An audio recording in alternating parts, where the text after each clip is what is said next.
리쿠는 장난을 좋아하는 명랑한 5살 소년이었고 악마 친구들에게 장난을 치는 것을 좋아했습니다. 그러던 어느 날 학교에서 아이들은 그를 쓰레기처럼 대했습니다. 그의 소중한 할아버지, 전 최고 사령관 때문이었습니다. 그날 이후 리쿠는 혼자 남겨져 우울해했습니다. 그는 곧 자신의 진정한 힘을 깨닫고 만 명의 악마들의 최고 지도자가 될 줄은 몰랐습니다.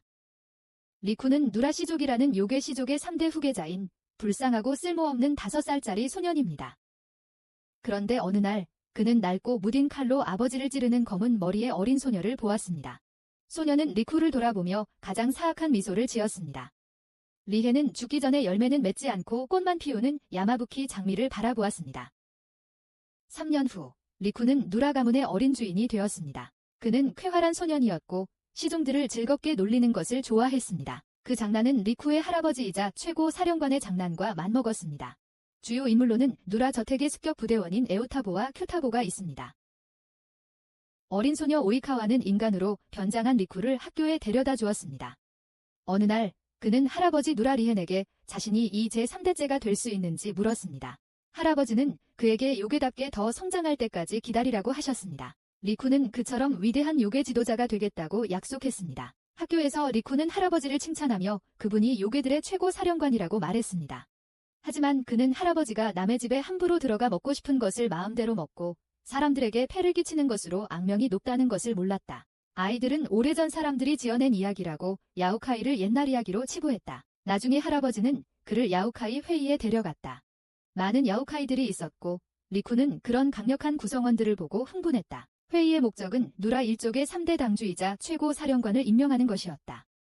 가고 스님은 다른 누구보다 악명 높은 그를 후보로 추천했다.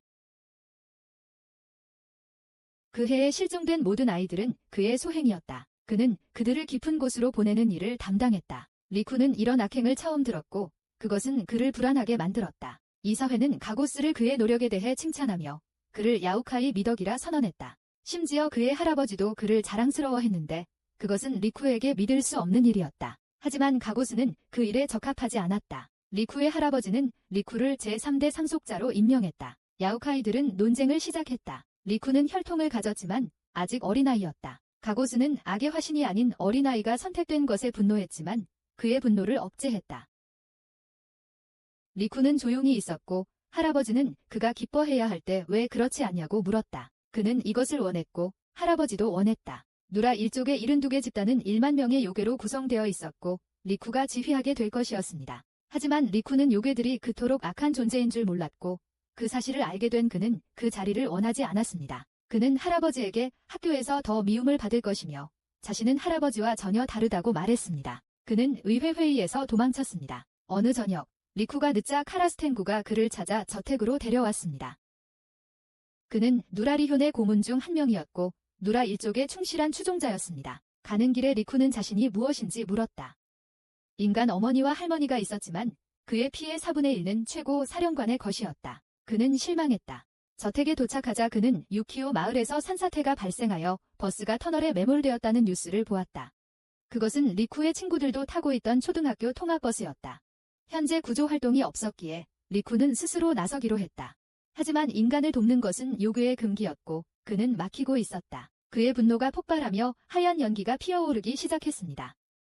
목소리가 변하기 시작했고 머리카락은 하얗게 길어졌습니다. 전례 없는 일이었기에 요괴들은 충격에 빠졌습니다. 인간으로서는 아무도 그의 말을 듣지 않을 것을 알았기에 그는 악마가 되어 그들을 이끌기로 했습니다. 그의 혈관 속에는 요괴의 피가 뜨겁게 끓어올랐습니다. 최고 사령관의 피를 4분의 1이나 이어받은 그는 이제 그들을 이끌 자격이 있었습니다. 현장에서는 가고스와 그의 군대가 아이들을 죽이려 준비하고 있었습니다. 아이들은 요괴를 보고 두려워 떨었다. 가고스가 버스에 가까이 다가오자 리쿠가 나타나 검으로 공격했다. 가고스는 피를 흘리며 아이에게 당하고 있다는 사실을 믿을 수 없었다. 가장 두려운 존재임에도 불구하고 리쿠는 그의 공포스러운 존재감을 인정했지만 요괴가 약한 자들을 죽이는 쾌락을 누리도록 허락하지 않았다. 그는 자신이 셋째 계승자가 되어 모두를 이끌 것이라고 선언했다. 그는 세상 모든 요괴들에게 자신이 이제 혼돈의 군주임을 알리는 메시지를 보낼 것이었다. 가고스가 그에게 반대했기에 리쿠는 모든 사람들 앞에서 그를 죽였습니다. 누라 일족의 이사이자 누라 리힌의 고문 중 한 명인 다르마는 이 사건을 목격하고 밤의 군주가 된다는 것이 무엇을 의미하는지 이해했습니다. 그것은 인간들 사이에서도 경외감을 불러일으킬 수 있고 진정한 공포의 망토를 걸친 자였습니다. 버스에 탄 아이들은 무서워했지만 리쿠를 영웅으로 여겼습니다. 리쿠의 몸이 무너지며 순식간에 인간의 모습으로 변했습니다. 4년 후 그들은 최고 사령관에게 질문했습니다. 그들은 그가 얼마나 오랫동안 대리로 일할 계획인지 물었습니다. 누라 리히는 손자보다 72대 누라 일족의 만명의 전사 요괴를 이끌 수 있는 사람은 없다고 믿었습니다. 하지만 의회는 그 말을 믿지 않았습니다. 그들이 아는 바로는 그는 4년 만에 한 번 요괴의 모습을 드러냈을 뿐입니다. 하지만 이사회 멤버 중 한 명인 주키는 진정한 공포는 요괴가 채찍을 감추었을 때이며 리쿠가 밤의 군주임을 말했습니다. 그가 채찍을 잡는 순간 진정한 공포에 휩싸이는 날이 올 것입니다. 어느 날 젠이 리쿠를 찾아왔다. 젠은 약을 만드는 데 능한 독조이고 리쿠의 어릴 적 친구이자 의형제였다. 오랜만에 집안을 찾아 3대장을 만나러 온 것이다. 주키는 그에게 아직 대장이 되지 않았다고 말했다. 그리고 누군가 그 이야기를 꺼낼 때마다 리쿠는 시큼한 표정을 지었다. 리쿠는 학교에서 돌아오는 길에 기쁜 마음으로 젠을 보았다. 젠은 총회에 참석하지 못한 것을 사과했지만 리쿠는 그것을 모든 악마들을 위한 행사라고 일축했습니다. 젠은 자신이 모든 악마의 지배자가 될 텐데 그렇게 말해서는 안 된다고 말했습니다. 리쿠는 그가 인간이기 때문에 그 자리를 물려받을 수 없다고 말했습니다. 하지만 이것은 젠을 화나게 했고 그는 리쿠가 어리석다고 꾸짖기 시작했습니다. 그가 계속 그렇게 한다면 지도자들은 누가 세 번째 지휘관이 될지 알 수 없을 것입니다. 리쿠는 여전히 인간이 그 자리를 차지하는 것은 이상할 것이라고 말했습니다. 젠은 참다 못해 경노했다. 이런 사람을 위해 살아갈 수는 없었다. 과로로 젠은 쇠약해져 기침을 시작했다. 나중에 리쿠는 젠이 움직이지 말았어야 하는데 멀리까지 오게 한 할아버지에게 화를 냈다. 할아버지가 그렇게 했다면 누라 가문을 운영할 자격이 없다고 생각했다. 거대한 뱀, 헤베데유가 젠의 악화된 건강 때문에 그를 데려갔다. 뱀이 그에게 어리석은 아이 때문에 누라 가문이 몰락할 것이니 떠나라고 했습니다. 젠은 누라 가문의 젠이 그룹이 빚을 지고 있다고 그에게 알렸습니다. 그들의 약한 몸 때문에 그들을 제대로 된 요괴로 받아들이고 보호해준 유일한 존재는 누라 리힌이었습니다. 누라 가문은 다루마 연합과 제니 그룹과 같은 많은 재정적 후원자들을 거느리고 있었습니다. 일본에 모인 바다와 산의 많은 요괴들은 누라의 보호 책임 아래 있었습니다. 이제 젠은 3대장이 가문의 몰락을 가져올 것이라고 믿었습니다. 헤베데유는 시간을 낭비하지 않고 그의 집도 삭제될 것이라고 알렸다. 그는 젠을 배신했다. 하지만 헤베데유는 먼저 배신당했다고 느꼈다. 만약 젠이 더 지배적인 인물이 된다면 그는 자신의 부하로서 더 나은 위치를 가질 수 있었다. 하지만 젠은 항상 누라 가문을 우선시했다. 하지만 젠은 그런 식으로 죽을 준비가 되어 있지 않았다. 그는 아직 수행해야 할 임무가 있었다. 하지만 그는 이미 너무 약해져서 너무 자주 기침을 하며 아무것도 할 수 없었다. 헤베데유는 거대한 뱀으로 변의 젠을 공격했다. 하지만 카라수 텐진이 그것을 막았다. 리쿠는 악마의 모습으로 젠을 구하기 위해 왔다. 그는 모든 것을 목격하고 헤베데유에게 말했다. 만약 그가 젠의 의로움의 1000분의 1이라도 가졌다면 그의 목숨을 살렸을 것이라고. 리쿠의 강력한 일격에 헤베데유는 두 동강 났다. 리쿠의 마신 형태를 본 적 없는 젠은 그가 누구인지 물었다. 카라스는 그가 리쿠라고 말했고 젠은 충격을 받았다. 리쿠는 자신이 3대장을 계승할 것이라고 알렸다. 카라스는 아침이 되면 인간의 모습으로 돌아가 모든 것을 잊어버릴 테니 헛수고라고 생각했다. 리쿠도 참석한 총회에서 누라 리히는 회의 목적이 가문을 강화하기 위한 것이라고 선언했다. 그는 누라 리쿠의 3대 두령 후보 지명을 발표했습니다. 지금까지는 가볍게 생각했기에 모두 갑작스러웠습니다.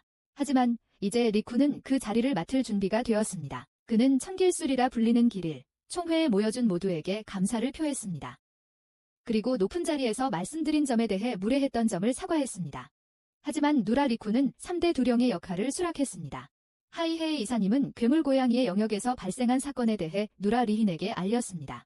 하이헤이는 그 사건이 쿠소 그룹을 흉내내는 또 다른 불량 집단의 소행이라고 생각하여 별다른 걱정 없이 처리하겠다고 했습니다. 하지만 클랜은 하이헤이와 다른 9명의 멤버들이 숲속에서 죽은 채 발견되었습니다. 하이헤이는 그 힘으로 잘 알려져 있었기 때문에 쉽게 쓰러졌다는 사실이 충격적이었습니다. 학교에서 리쿠는 급히 당황한 상태로 쿠라스 텐진을 보았습니다. 그는 이후 할아버지가 실종되었다는 소식을 들었지만 누라 리힌이 사라지는 것은 보통 있는 일이었습니다. 하지만 최근 히헤이와 관련된 사건으로 우려가 커졌습니다. 리쿠는 그 문제를 조사해 보겠다고 했습니다. 학교에서 집으로 달려가던 중 마치 자신을 기다리고 있던 것 같은 학생과 부딪혔습니다. 어떻게 알았는지 리쿠를 알고 있었고 리쿠와 자신은 정고 재능이 넘친다는 점이 비슷하다고 말했습니다.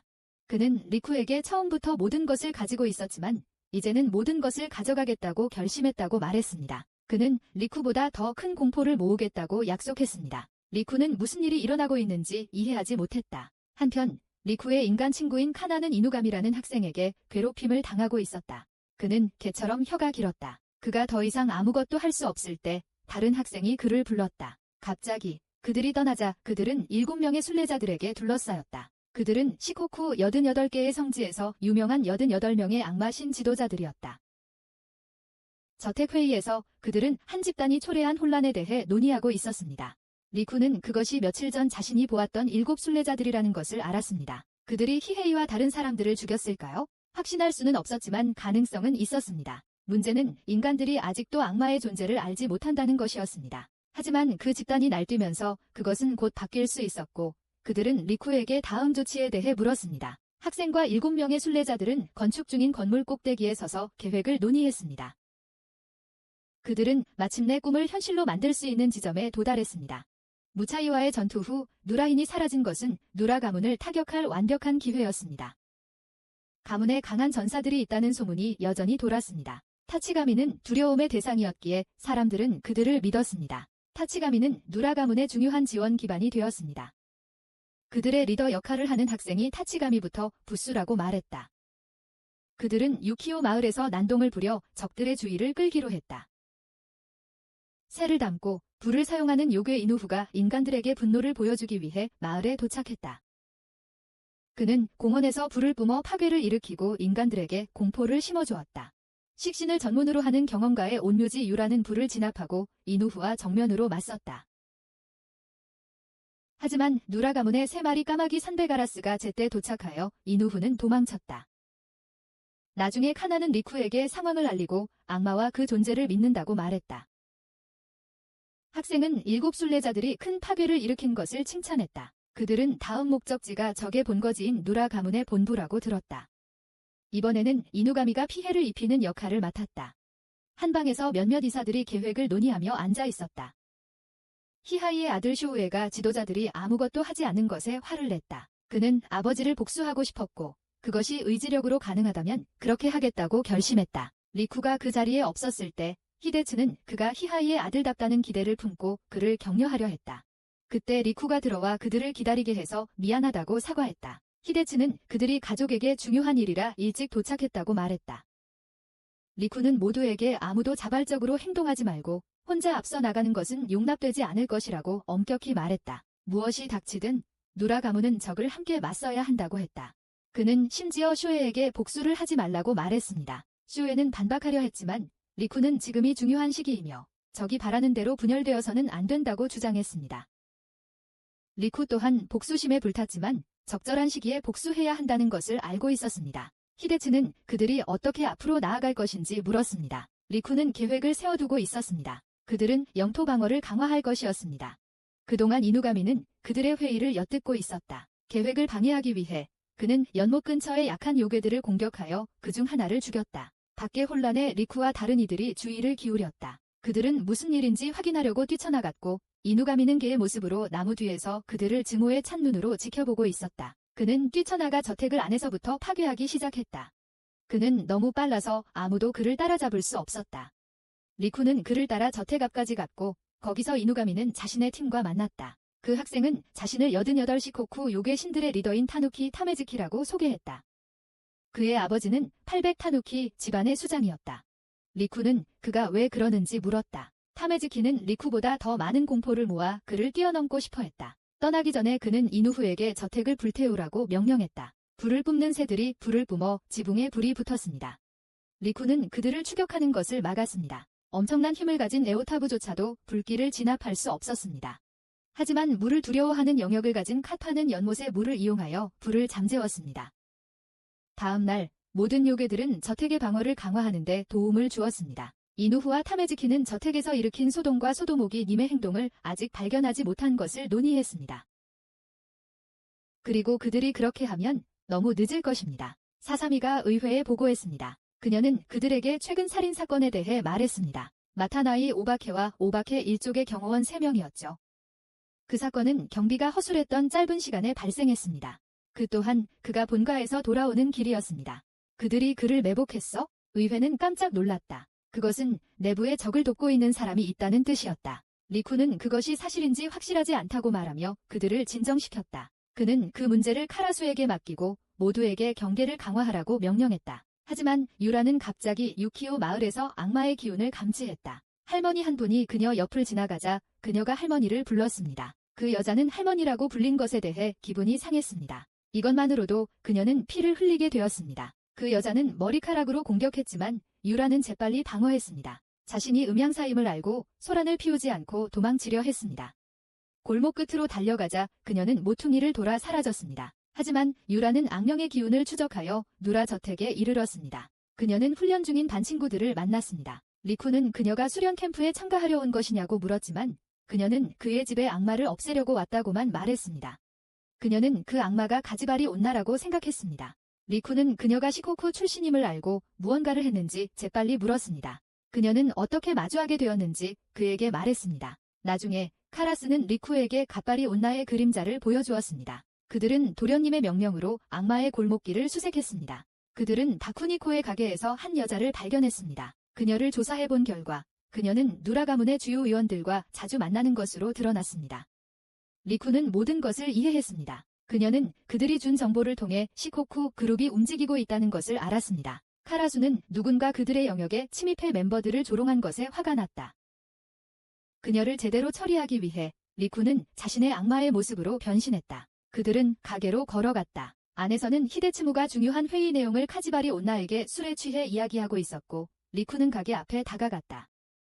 그는 여성의 머리카락 한 가닥을 보았다. 그것이 그의 손길에 부서지자 카지바리 온나는 누군가 자신의 영역에 들어왔음을 알았다. 그녀는 공포의 기운을 느끼고 떨기 시작했다. 그들이 잡기 전에 그녀는 도망쳤고 리쿠는 부하들에게 그녀를 추격하라고 명령했다. 한편 히데츠무는 저택으로 돌아왔다. 가주들은 그가 그 여자에게 가문의 중요한 일을 이야기한 것을 질책했다. 리쿠는 악의는 없었지만 그렇게 함부로 자세한 내용을 말해서는 안 되었다는 것을 알고 있었다. 히데츠무는 격분했다. 모두 그를 탓했습니다. 그들은 가족의 문제가 그들의 약함에서 비롯되었다고 믿었습니다. 지도자는 그들을 하나로 묶을 수 없었습니다. 유라는 걷다가 다시 악령의 기운을 느꼈습니다. 가지바리 온나는 복수를 위해 돌아왔습니다. 유라는 마을의 피해를 줄이기 위해 그녀를 버려진 곳으로 유인했습니다. 카지바리 온나는 왜 음양사가 악마 동료와 함께 일하는지 물었다. 유라는 그것을 부인하며 자신은 절대 그런 악행을 저지르지 않을 것이라고 말했다. 하지만 이제 그만 떠들자. 카지바리 온나는 7성지 중 한 명의 힘을 보여주겠다고 말했다. 유라도 물러서지 않을 것이었다. 그녀는 세상의 모든 악령을 파괴할 것을 맹세했기 때문이다. 카라스 탱구는 리쿠에게 카지바리 온나가 전투 중이라는 소식을 전했다. 그들은 모두 현장으로 달려갔다. 유라는 자신의 시키가미를 사용해 반격했지만 부상 때문에 힘이 빠졌다.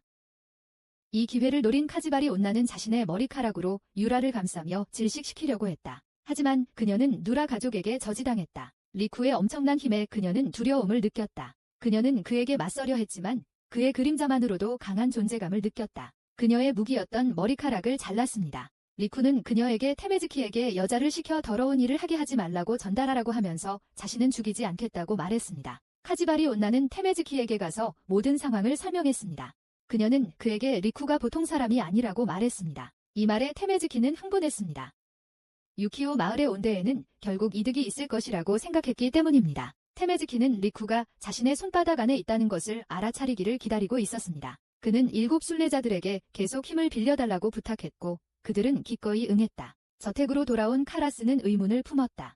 테메즈키의 임무는 누라 가문을 파괴하는 것이었을까? 가문 구성원들이 하나씩 공격받고 있다는 것은 분명했다. 하지만 리쿠가 이것을 곰곰이 생각해보니 말이 되지 않았다. 가문을 완전히 없애려 한다면 시쿠코 악마들은 대규모 공격을 했을 것이다. 그렇게 하지 않았다면 다른 목적이 있었던 겁니다. 초자연 조사반이 저택에 있었습니다. 그들은 마을의 파괴된 장소들을 조사하고 있었습니다. 모든 장소의 주요 표적이 사당이라는 것을 알아챘습니다. 리쿠는 그 정보에 놀랐고 그것이 짧은 시간에 연달아 일어났다는 것도 알아챘습니다. 한편 시코쿠 산맥 한가운데서 누라히에는 귀족 시코쿠 악마의 지도자가 사는 곳을 방문했습니다. 시코쿠의 108신을 모시는 야마구치 라이젠도 신사였습니다. 이누가미 자오부는 808 테누키의 두목이었지만 이제 은퇴했고 누라히엔이 그를 만나러 왔습니다. 신사의 문지기는 이누가미 자오부에게 그를 아는지 물었고 그는 안다고 대답했습니다. 반면 리쿠는 여전히 테메즈키의 목표를 찾는데 매달려 있었습니다. 그는 단서를 연결했습니다. 카지바라야나 현장으로 달려갔을 때 신사가 파괴되었던 것을 떠올렸습니다. 그는 그들의 목표를 알고 있었다. 그는 모두를 모아 아직 파괴되지 않은 신사들을 보호하기 위해 나눠서 지키라고 말했다. 적은 반드시 그들의 주의를 딴 데로 돌리기 위해 화려한 짓을 할 것이지만 그들은 경계를 늦춰서는 안 되었다. 그들은 다치가미를 파괴하여 누라 가문의 기반을 흔들려고 했다. 이것으로 사람들의 믿음과 두려움의 근거를 시코쿠 악기들로 돌릴 수 있었다. 이렇게 해서 지도자들은 신사를 지키러 보내졌다. 누라히에는 신을 지휘하는 것과 두 사람 모두 늙었다는 주제에 대해 이야기했습니다. 그는 히하이와 무차이라는 악마에게 살해당한 사건을 언급했습니다. 이누가미 자오부는 누가 그랬는지 알고 있었기에 창백해졌습니다. 그는 테메즈키가 그의 88번째, 부인의 8번째 아들이라고 설명했습니다. 그는 그녀의 신성한 힘을 많이 얻었습니다. 테메즈키는 모든 악마의 지배자가 되기 위해 공포를 모으려 하고 있었습니다. 그는 7명의 순례자들과 함께 이 임무를 달성하려 했습니다. 이누가미는 특히 위험했습니다. 이누가미는 증오와 질투의 힘을 사용했고 정말 무서운 악마였습니다. 그리고 이제 그는 누로 리쿠를 견딜 수 없었습니다. 그에 대한 그의 증오는 명백했습니다. 테메즈키는 그에게 그를 죽이지 않고 명목상의 인물로 남겨두고 싶다고 말했습니다. 하지만 이누가미는 그에게 시코쿠 악기의 법칙을 상기시켰다. 약자는 죽는다. 테메즈키는 미소 지으며 그에게 하고 싶은 대로 하라고 말했다. 이누가미였기에 그는 경호원이나 정찰병이 필요 없었다. 리쿠로 가는 길에 카지바리 안나는 그를 멈춰 세우고 테메즈키를 위해 무엇이든 할 것인지 물었다. 그는 그 안에 있는 힘을 깨운 것이 테메즈키였다고 설명했다. 증오의 힘이었어. 저택으로 돌아온 리쿠는 대원들과 게임을 하고 있었고 이누가미는 그곳을 살피고 있었다. 리쿠가 인간들과 친하게 지내는 모습을 보며 그는 점점 화가 났다. 그는 리쿠가 인간들에게 인기 있는 것을 싫어했다. 그들은 중요한 정보가 담긴 이메일을 받았다. 악마들이 버려진 학교 건물을 괴롭히고 있었다. 강당의 필름 프로젝터를 켜자 악마들이 나타났다. 리쿠가 만류했음에도 불구하고 전 분대는 조사에 나설 준비를 했다. 리쿠가 전화를 받는 사이 분대는 떠났다. 전화 너머로 이누가미는 자신의 저택에 숨어있는 리쿠를 죽이겠다고 말했다. 그는 리쿠의 가까운 친구들을 죽이는 것이 당연하다고 말했다. 리쿠는 친구들이 죽는 것을 절대 허용하지 않을 것이므로 그를 유인할 완벽한 기회였다. 리쿠는 그 이메일이 이누가미가 보낸 것임을 알았기에 함정임을 알았다. 그는 최대한 빠르게 버려진 학교 건물로 달려갔다. 하지만 다행히 아무도 다치지 않았다. 소년들은 프로젝터실에 있었고 그는 그곳으로 가서 무슨 일인지 확인했다. 프로젝터를 켰을 때 이누가미의 실루엣이 화면에 비쳤다. 이누가미는 리쿠에게 악마들을 구할 필요는 없다고 말했다. 그들은 악마들의 저녁거리가 될 예정이라고. 그는 인간과 악마 모두에게 받아들여진 리쿠를 증오했다. 인간은 악마를 결코 받아들이지 않을 텐데 리쿠는 그렇지 않다고 말했다. 그는 프로젝터를 찍고 나와 인간이 자신을 괴물 취급하며 진정한 악이라고 말했다. 그는 리쿠를 자신보다 열등하다고 여겼고 그를 받아들이지 않았으며 그에 대한 증오심이 그의 눈을 멀게 했다. 하지만 니라 가문의 경비대원들이 현장에 성공적으로 도착했다. 그들은 이누가미가 경솔한 행동을 하지 못하도록 제압했다. 리쿠가 친구들에게 자신을 구해줘서 고맙다고 하자 이누가미는 격분했다. 그는 리쿠 같은 녀석들은 특권을 누리고 항상 다른 사람들에게 보호받는다고 생각했다. 그가 느낀 증오심은 그를 굶주린 괴로 만들었다. 이누가미의 과거는 고통스러운 것이었다.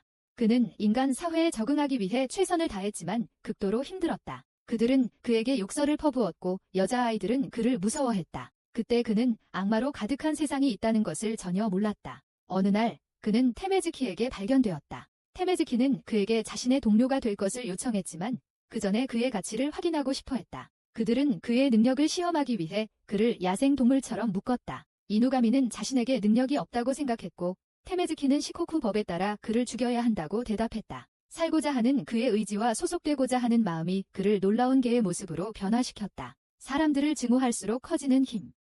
테메즈키는 그를 기뻐하며 자신의 팀에 들어오도록 허락했다. 현재 이누가미는 맹렬한 개처럼 리쿠만 공격했다. 그가 치명적인 공격을 가하기 전에 리쿠의 친구인 큐비나시가 실로 그를 묶었다. 그가 움직일수록 실이 더욱 조여왔지만 그는 순수한 증오에 눈이 멀어 있었다. 그는 테메즈키가 자신을 진정한 악마로 만들었다고 소리쳤다. 그는 인간과 어울리는 리쿠보다 테메즈키가 더 낫다고 생각했습니다. 리쿠는 그를 설득하려 했습니다. 그는 테메즈키에게 속고 있다고 말했습니다. 이누가미는 테메즈키가 가짜 평정심을 가진 끔찍한 타누키라는 것을 알았지만 그에게 소속감을 주었습니다. 리쿠는 요괴와 인간은 서로 우열이 없다고 말했습니다. 그 말에 그는 흥분했습니다. 그는 끈에서 풀려났다. 그리고는 자신의 본 모습, 거대한 개로 변신했다. 그는 리쿠만 남을 때까지 한 명씩 공격하기 시작했다. 아무도 그를 구하러 오지 않을 것이다. 해가 지기 시작하자 악마가 나타날 시간이었다.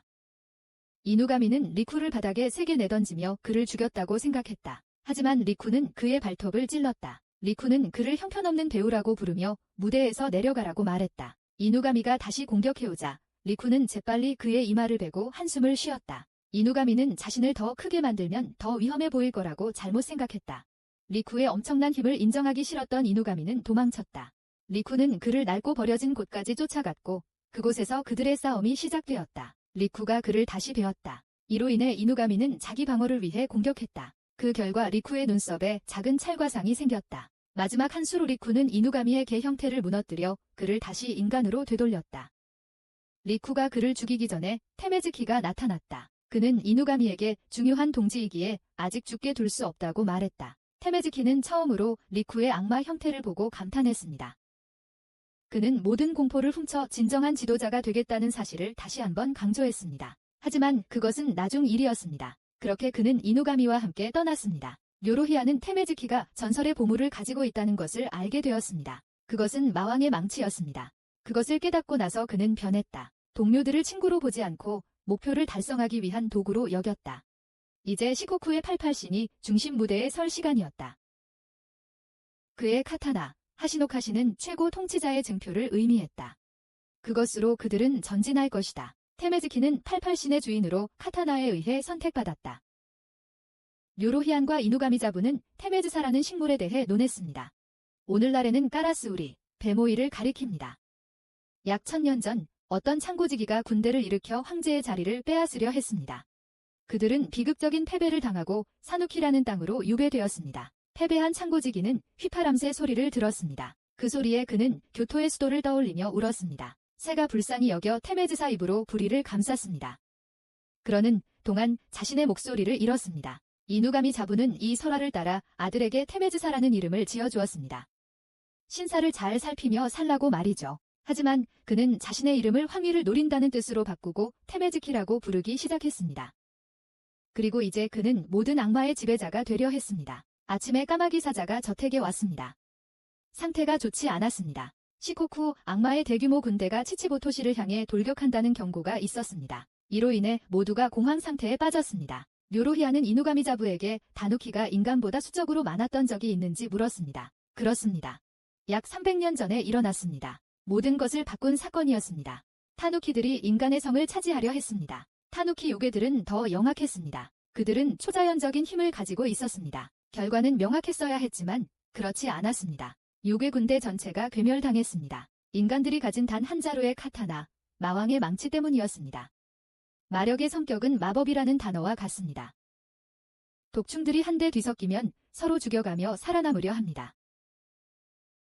마지막까지 살아남은 자는 죽은 독충들의 원한과 욕망을 품게 됩니다. 그것이 바로 마력의 생물입니다. 테메즈키가 가진 마왕의 망치도 같은 방식으로 마력의 정수였습니다. 베어진 자들의 원한이 힘으로 응축되어 그래서 무서운 검이 된 거야? 회의에서는 적이 그렇게 가까이 온 것을 보고 모두들 경악했습니다. 지난 400년 동안 이런 일은 없었습니다. 쟤는 어쩔 수 없이 3대장을 따라 먼저 공격할 수밖에 없다고 했습니다. 하지만 먼저 그들은 젊은 주인의 의도를 시험해 볼 필요가 있었습니다. 그들은 리쿠의 행방을 물었고 그가 저택 입구에서 요괴의 모습으로 있다는 것을 알게 되었습니다. 길고도 공포스러운 밤이 시작하려 했다. 리쿠는 악마의 모습으로 의회의 다른 구성원들과 함께 적진으로 향했다. 적의 무리와 마주하자 테메즈키는 자신의 진짜 모습을 보여줄 생각에 들떴다. 그는 긴 흰 머리카락과 흰 가면을 쓴 사나운 악마로 변신했다. 생명을 빼앗고 공포를 안겨주는 소중한 꿈을 이룰 시간이었다. 이제 격렬한 무리들의 싸움이 시작될 시간이었다. 테메즈키는 동료들에게 자신의 목숨을 위해 희생할 것을 요구했다. 그는 그들을 불렀고 그들은 준비되어 있었다. 리쿠는 두려움 없이 지상전에서 홀로 걸었다. 테메즈키는 자신이 지나치게 자신감에 차 있었기에 전투가 빨리 끝날 것이라고 생각했다. 하지만 리쿠의 군대는 어린 주인을 따랐다. 그들은 전투에 합류했다. 아무도 눈치채지 못한 리쿠는 테메즈키를 향해 곧장 걸어갔다. 바로 눈앞에 있는데도 자기 군대가 자신을 공격하지 않는다는 사실에 그는 충격을 받았다. 순식간에 리쿠는 테메즈키 위에 올라타 검을 휘둘렀다. 테메즈키는 여전히 겁에 질린 채 검으로 막았다. 그는 자신의 존재감을 지워버림으로써 적들이 자신을 완전히 볼 수 없게 만들었다는 것을 깨달았다. 그것은 그의 공포 유형이었고 노리히안의 유형이기도 했다. 리쿠의 검에 밀리는 테메즈키. 그의 흔들리는 모습에 군사들이 구원에 나섰지만 그의 검을 보고 감히 다가가지 못했다. 갑자기 요스즈 유모, 기사 참새가 리쿠를 기습했다. 상대에게 완벽한 어둠을 만들어내는 것으로 알려져 있었다. 순식간에 리쿠는 순수한 어둠에 휩싸였다. 테메즈키는 그를 죽이라고 명령했지만 리쿠는 아무것도 볼 수 없었다. 그는 심지어 주변의 요괴들을 제로 태워버리는 고요한 마음 상태의 주문을 걸었다. 테메즈키는 이 기회를 타서 리쿠의 옆구리를 찔렀다.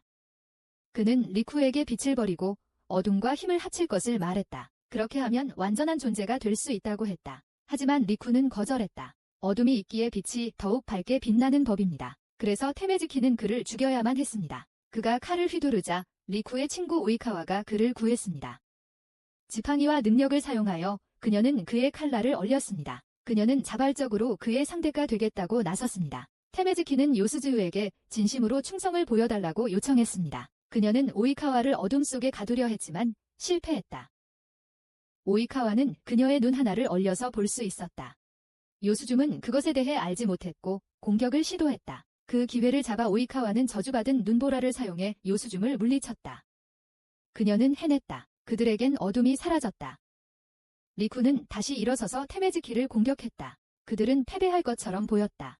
테메즈키는 이를 예상하고 있었다. 그는 자신의 군대가 약하고 리쿠에게 상대가 되지 않음을 알고 있었기에 그들에게 다른 목적을 부여할 방법을 가지고 있었다. 그는 또 다른 검을 뽑았다. 이것은 마왕의 망치였다. 그걸로 그는 군대의 약한 병사들을 죽이기 시작했다. 모두들 그가 자신의 부하들을 그런 식으로 대하는 것을 보고 놀라고 충격을 받았다. 이로 인해 검이 변형되었다. 이제 죽은 동료들의 힘으로 뒤덮여 살아있는 것처럼 느껴졌다. 리쿠의 동료들이 그에게 검에 대해 알렸다. 그것은 악마들을 멸망시키고 사용자가 세상을 지배하게 해줄 수 있다. 그 칼은 자기가 베는 모든 악마들의 초능력을 흡수했다. 리쿠는 칼이 죽일 때마다 성장하는 걸 보았다. 불행히도 유라는 갈림길에 서게 되었다. 테메즈키는 길을 가는 모든 것을 처치하며 유라를 잡았다. 하지만 리쿠는 빠르게 그녀를 도왔다. 그 과정에서 리쿠는 테메즈키의 가면을 반쯤 부수었고 그의 눈에는 오만이 가득했다. 테무즈키는 300년 전 전쟁 이후 인간들이 세상을 지배하게 되자 아버지를 뛰어넘고자 했습니다. 악마 군대는 이누가미 조부가 이끌었습니다. 테무즈키는 아버지가 실패자라고 생각했고 세상에 자신의 능력을 증명하고 싶어 했습니다. 한때 아버지의 송곳니를 베었던 카타나가 그의 손에 있었고 그 힘은 점점 강해지고 있었습니다. 악마들이 그를 쫓고 있었고 그것은 테무즈키에게 진정한 공포였습니다. 그의 공포는 누라 가문 최고 사령관의 공포보다 컸습니다. 테무즈키가 공격하기 전에 듀비나시가 실로 그의 검을 가로막았습니다. 모두 리쿠 주위에 모였다. 옆에서 모든 것을 지켜보던 칸나는 속수무책이었다. 이것은 이누가미가 그녀를 공격할 완벽한 기회였다. 그는 인간과 악마는 공존할 수 없다는 것을 보여주고 싶어 했다. 하지만 그가 그녀를 해치기 전에 테메즈키가 그를 베었다. 이누가미는 믿을 수 없다는 표정이었다. 하지만 테메즈키는 자신의 초능력이 필요했습니다. 마왕의 망치가 완성되도록 하기 위해서였습니다. 그는 세상을 공포로 지배하기 위해 검에게 깨어나라고 명령했습니다. 검은 강력한 힘으로 떨리고 있었습니다. 공포스러웠지만 리쿠는 침착했습니다. 테메즈키가 리쿠를 공격하려 달려들자 리쿠는 재빨리 피하며 하늘로 날아올랐습니다. 하늘 높이서 칼날이 부딪히는 소리가 계속되었다. 이제 개입할 수 있었던 모든 이들은 사라졌다. 리쿠는 동료들의 지지를 받고 있다고 말했다. 하지만 테메즈키는 동의하지 않았다. 그는 최고의 자리에 있는 자에게는 동료가 필요 없다고 말했다. 테메즈키는 모든 악마의 시체 위에 서고 싶어 했다. 리쿠는 오만함으로 가득 찬 테메즈키의 눈을 깨우려 했다.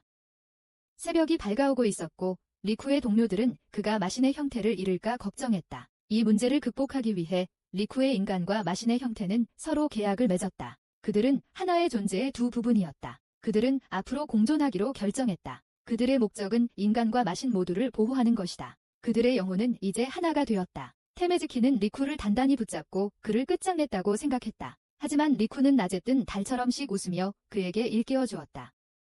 이것이 리쿠에게 특별한 힘을 주었다. 그의 몸은 연기가 되었다. 테메즈키가 검으로 공격했지만 그냥 통과했고 리쿠는 아무렇지도 않았다. 개월결 에츠 저주는 물에 비친 달빛 아래의 꽃을 의미합니다. 그것으로 그는 테메즈키의 그림자를 반으로 잘랐습니다. 이로써 검에 희생된 동료들의 모든 혼령이 해방되었습니다. 그의 무리는 흩어지고 있었습니다. 테메즈키는 아버지를 뛰어넘을 필요가 없었고 자신을 극복해야 했습니다. 이제 테메즈키는 무방비 상태였습니다. 리쿠는 공격하여 그를 끝장내려 움직였다. 하지만 니오로히안이 나타나 공격을 막았다. 테메즈키는 여전히 제어되지 않았다. 그는 다시 검을 사용하고 싶어 했다. 그는 아버지의 시체 위에 서고 싶어 했다. 그는 두 마리의 까마귀가 아버지를 잡고 있는 곳으로 공중으로 뛰어올랐다. 하지만 리쿠가 그를 공격하여 테메즈키의 손에서 칼이 떨어졌다. 리쿠는 그에게 두려움 때문에 자신을 따랐던 다른 자들처럼 그도 그들을 배신했다고 말했다. 적어도 그는 자신을 진심으로 사랑하는 한 마리의 악마를 데리고 갈 수 있었다. 이누가미자부가 뛰어올라 아들의 곁에 착지했다. 그는 아들을 들어 올려 체포했지만 큰 사랑으로. 이누가미자부는 리쿠와 뇨로히안 앞에 절을 하며 모두를 놀라게 했다. 그는 자신의 어리석은 아들을 용서해달라고 부탁하며 그의 행동에 대한 속죄를 시킬 것을 약속했습니다. 나중에 그들은 모두 저택에 모였습니다. 리쿠와 그의 할아버지는 상석에 앉았습니다. 그들은 젊은 영주의 야생무리의 시작을 축하하려고 했습니다. 그것은 또한 누라 가문의 다음 큰 단계였습니다. 눈가리개를 한 유라가 물 공격 연습을 하고 있었지만 조금 컨디션이 좋지 않아 보였습니다. 그녀는 아직도 더 발전해야 했다. 그녀는 리쿠의 방문을 받았다. 요즘 학교에서 그녀를 보지 못해서 그는 걱정했다. 그녀가 그에게 혼자냐고 묻자 그는 다른 모두가 그녀를 찾고 있다고 말했다. 갑자기 유라의 오빠가 그들에게 뛰어들었다. 그의 표정으로 보아 그는 화가 나 있었다. 그는 음향사의 유일한 임무, 요괴를 처치하는 것을 되풀이했다. 류즈는 식신에 특화되어 있었다. 아무런 경고 없이 그는 물식신으로 리쿠를 공격했다. 유라는 리쿠를 옆으로 밀치며 그 이유를 물었다. 류즈는 리쿠가 누구인지 물었다. 그녀는 그가 자신의 반친구이자 절친이라고 말했다. 그는 자신이 요괴라는 것을 그녀가 몰랐냐고 물었다. 그녀가 믿고 싶지 않은 일이었다. 그는 요괴를 만났을 때 어떻게 하는지 물었다. 그는 주변의 물을 이용해 개를 만들어내 리쿠를 삼키라고 명령했다. 하지만 유라는 개를 막으며 개입했다. 류지는 그의 여동생이자 음향사가 요괴를 옹호하는 것에 충격을 받았다. 그녀는 리쿠에게 자신이 인간이라고 말해달라고 부탁했고 그는 그렇다고 대답했습니다. 그는 그녀의 눈에서 친구를 구하려는 절박함을 보았고 거짓말을 할 수밖에 없었습니다. 그녀는 미소 지으며 오빠에게 리쿠는 적이 아니라고 말했습니다. 이것이 류지의 화를 돋웠습니다. 요괴를 보호하는 것은 케이켄 법에 위배되었습니다. 그녀는 오빠보다 리쿠를 택했습니다. 한순간도 낭비하지 않고 그는 개와 함께 공격했다. 유라는 다시 한번 시키가미로 공격을 막았지만 그것은 그녀를 지치게 했고 그녀는 쓰러졌다. 그녀의 오빠는 그녀에게 마지막 통첩을 했다. 죽고 싶지 않다면 그에게 돌아와야 했다. 악마의 모습이 된 리쿠는 발빠르게 움직여 유라를 류진에게서 구했다. 그는 더 이상 참을 수 없었다. 자신을 해치는 이들을 지켜보면서 그는 유라를 안전한 곳에 내려놓고 싸울 준비를 했다. 류진은 2개의 작은 병을 열었다. 거기서 죽음의 꽃 모양의 연기가 피어올랐다. 그 꽃에 닿으면 어떤 것이든 녹아내릴 수 있었다. 그는 또한 리쿠 주위에 물 구조물을 만들었다. 그것은 삼각형 필드라고 불렸다. 순식간에 삼켜버렸다. 이 기술은 숙달하는데 수년이 걸렸고 유라는 류진이 그것을 할 수 있다는 사실에 충격을 받았다. 하지만 그는 리쿠가 죽었다고 생각한 것이 잘못이었다. 대신 리쿠는 검을 들고 그의 뒤에 서 있었다. 류진이 어떤 행동을 하기 전에 리쿠는 그를 검으로 베었다. 그는 바닥에 쓰러졌다. 류지의 파트너인 마모루가 갑자기 부적의 주문을 적어시키가미로 리쿠를 공격했습니다. 리쿠는 강력한 힘에 쓰러졌습니다. 유라는 리쿠가 죽을까 봐 두려워했습니다. 그녀는 그 남자가 누구인지 물었습니다. 류지는 일어서서 그가 자신의 어린 시절 단짝 친구인 마모루라고 말했습니다. 하지만 지금 그는 감정이 없는 완전히 변해버린 사람이었습니다. 리쿠를 죽이려 했지만 류지는 리쿠가 든 칼을 보고 경악했습니다. 그것은 요괴만 되는 음향사의 검, 네네키리마루였습니다. 왜 그런 것을 가지고 있었는지 모르겠지만 마모루에게 서둘러 리쿠를 죽이라고 명령했습니다. 마모루가 리쿠를 어둠 속으로 던지려고 달려들었지만 그의 손을 끈이 묶었습니다. 그것은 규비나시였습니다. 온 사방은 요괴의 군대, 백귀야행으로 가득 찼습니다. 그들은 젊은 주인을 보호하기 위해 거기 있었다. 류진은 이 사실을 알고 있었기 때문에 신중하게 행동해야 했다. 그는 리쿠에게 자신이 누구냐고 물었다. 리쿠는 자신이 동일본이 대형 야카이 야쿠자 가문 누로힌의 손자라고 말했다.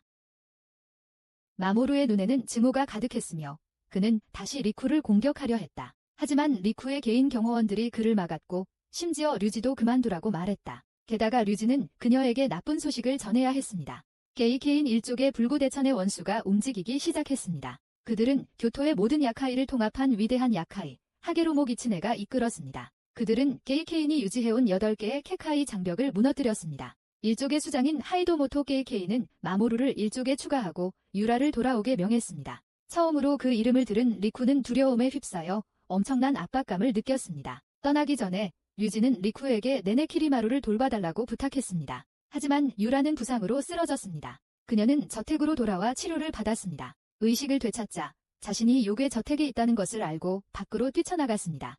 달빛 아래 나뭇가지 위에서 그녀는 리쿠를 발견했습니다. 그녀는 리쿠에게 다가가 그가 인간인지 요괴인지 묻습니다. 그녀는 그의 대답에 따라 그를 죽이기로 할 것이다. 리쿠는 자신이 낮에는 인간이고 밤에는 야카이라고 말했다. 그는 두 사람처럼 보였지만 하나였다. 이것은 그녀를 확신시켰고 그녀는 그를 좋은 사람으로 믿기로 했다. 그녀는 그의 모든 도움에 감사했다. 요로히는 주키에게 루진이 하게로모 기츠네에 대해 말한 것이 사실인지 물었다. 400년 만에 그녀의 이름을 다시 듣게 될 줄은 상상도 못했습니다. 400년 전 게이쇼 시대, 야카이들이 야망을 품고 교토에 모여들었습니다. 고대부터 중심지였죠. 누가 최고가 될지 알고 싶어 했습니다. 교토의 야카이들은 료라의 무서운 군대를 보고 그들을 물리치려면 더 강해져야 한다는 것을 알았습니다. 요 공주는 치유사로 알려져 있었습니다. 손으로만 어떤 병이든 치료할 수 있었어요. 탐욕스러운 아버지는 그것으로 이익을 챙겼죠. 그녀는 공짜로 돕고 싶었기에 그것을 싫어했어요. 코르미츠라는 음향사가 악귀로부터 그녀를 보호하기 위해 있었어요. 심지어 악귀를 죽이는 퇴마검을 주어 스스로를 보호할 수 있게 했죠. 그 검은 죽일 때마다 강해졌어요. 오랫동안 지켜보던 젊은 요로히는 그녀의 아름다움에 반했습니다. 그는 그녀를 차지하고 싶었습니다. 어느 날 밤 그가 그녀를 자신의 저택으로 데려갔습니다. 그녀는 가고 싶지 않았지만 그는 그녀에게 보상할 것을 약속했습니다. 그는 경비병들 앞에서 그녀를 안고 갔지만 그들은 그를 볼 수 없었습니다. 그것은 그의 두려움이 발현되어 그를 보이지 않게 만들었기 때문이었습니다. 그날 밤 그녀는 저택에서 야카이와 즐거운 시간을 보냈다. 그녀는 그들을 아야카시, 야카이의 다른 이름으로 불렀다. 요로히는 그녀에게 시간이 지나면서 그녀에 대한 그의 마음이 커졌다며 청혼했다.